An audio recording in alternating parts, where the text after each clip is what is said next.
बच्चों,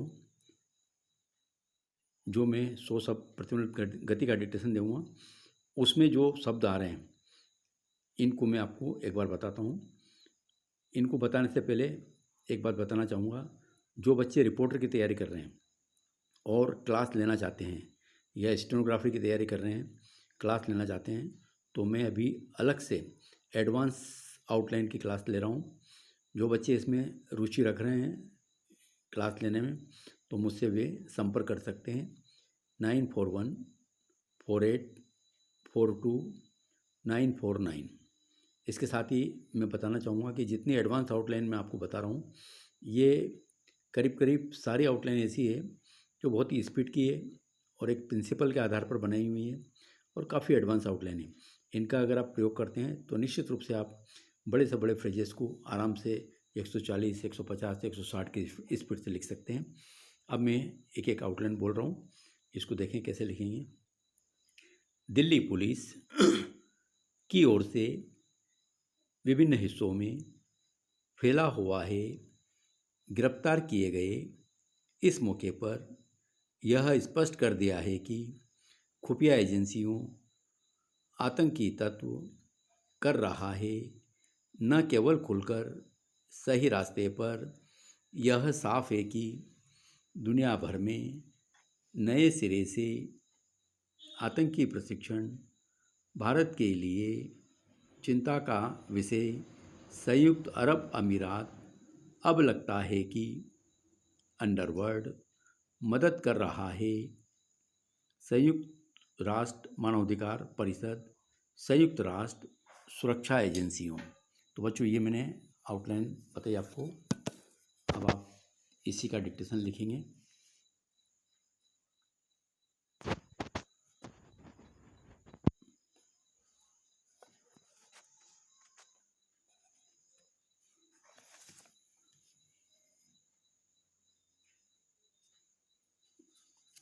yes, start. 100 शब्द प्रति मिनट गति से।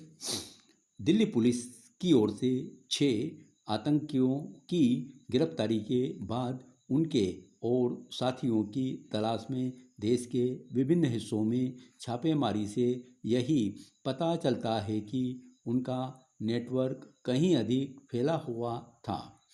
गिरफ्तार किए गए आतंकियों का मकसद त्योहारों के मौके पर भीड़ वाले स्थानों में विस्फोट करना और कुछ नेताओं को निशाना बनाना भी था। दिल्ली पुलिस के हाथ लगे आतंकियों के सभी साथियों की गिरफ्तारी जरूरी है क्योंकि तभी उनके पूरे नेटवर्क को ध्वस्त करने और आतंकी हमलों के खतरे को कम करने में मदद मिलेगी। इन आतंकियों की गिरफ्तारी ने यह स्पष्ट कर दिया है कि पुलिस और खुफिया एजेंसियों को सदा चौकस रहने की आवश्यकता है।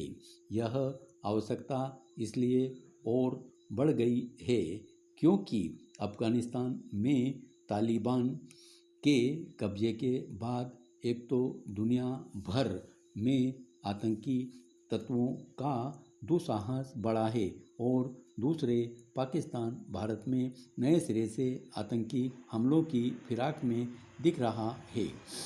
इसकी अनदेखी नहीं की जा सकती कि दिल्ली पुलिस की ओर से पकड़े गए आतंकियों में से 2 आतंकी प्रशिक्षण लेने पाकिस्तान गए थे। इन्हें खुद पाकिस्तानी सेना के जवानों ने विस्फोटक तैयार करने और हथियार चलाने का प्रशिक्षण दिया। ये आतंकी ओमान के रास्ते वहां पहुंचे थे। यह भारत के लिए चिंता का विषय बनना चाहिए कि आतंकी अब अन्य रास्तों से भी पाकिस्तान पहुंच रहे हैं। एक समय वे सीमा पार कर वहां पहुंचते थे, फिर संयुक्त अरब अमीरात के रास्ते जाने लगे। अब लगता है कि उन्होंने ओमान का रास्ता पकड़ा है और इस काम में अंडरवर्ल्ड उनकी मदद कर रहा है। भारत को इस नतीजे पर पहुंचने में देर नहीं करनी चाहिए कि पाकिस्तान न केवल आतंकी तत्वों बल्कि अंडरवर्ल्ड के गुर्गों को भी पनाह देने का काम पहले की तरह ही कर रहा है।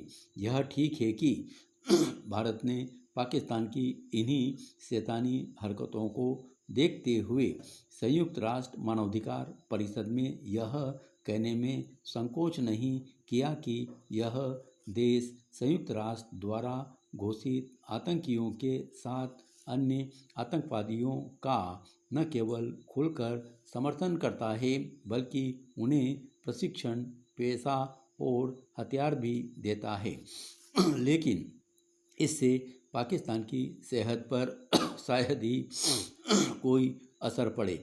वास्तव में वह तब तक सही रास्ते पर नहीं आने वाला जब तक भारत उसे उसके किए की सज़ा देने के इरादे नए सिरे से जाहिर नहीं करता।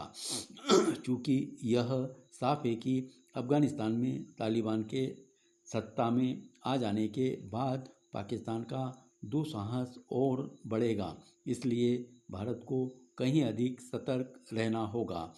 सतर्कता का यह भाव हमारी पुलिस और सुरक्षा एजेंसियों के साथ समाज में भी नज़र आना चाहिए। धन्यवाद।